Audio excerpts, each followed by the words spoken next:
Et c'est dans le cadre de 16 jours d'activisme que le Bureau conjoint des Nations Unies aux droits de l'homme a organisé ce vendredi une conférence débat sur les violences sexuelles et celles basées sur le genre. Une rencontre qui a réuni le ministère de genre, la présidence de la République, les FARDC et la police autour du thème « Actions menées par les institutions nationales en matière de prévention, protection et répression des violences sexuelles en RDC ».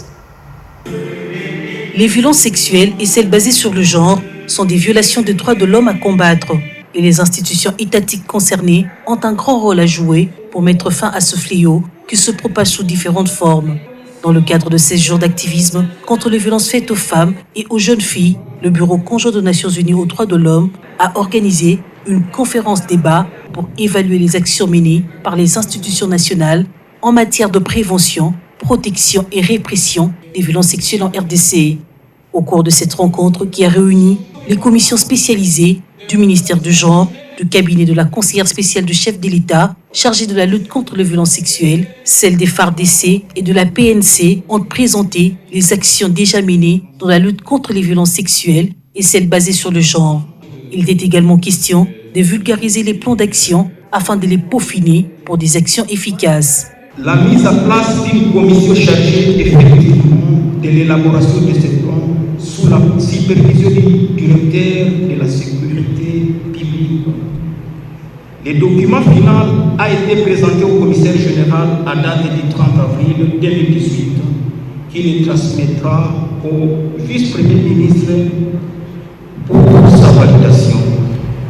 C'est donc en date du 5 novembre 2019 que le plan d'action de lutte contre les violences sexuelles a été validé par le ministre de tutelle et a été d'une périodicité de 3 ans de 2019 à 2021. Renforcer les capacités techniques et humaines des structures engagées dans la prévention et la prise en charge holistique des victimes des violences basées sur le genre.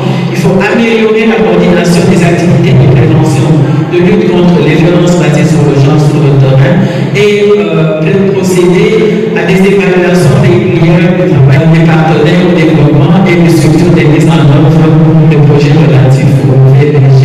Il faut procéder à l'analyse régulière des données sur les VBG pour en évaluer l'évolution et procéder à des éventuels ajustements. Il faut réaliser certaines études particulières pour dégager les facteurs qui sous-tendent les VBG afin de mieux les prévenir et les combattre. Le Bureau conjoint des Nations Unies aux droits de l'homme réitère encore une fois son engagement aux côtés des institutions étatiques pour lutter contre l'impunité et mettre fin à ces violations des droits de l'homme en RDC. Ils ont pu présenter les acquis, ce qui reste à faire, mais aussi prendre en considération les recommandations de la population en matière de lutte contre l'impunité des violences sexuelles.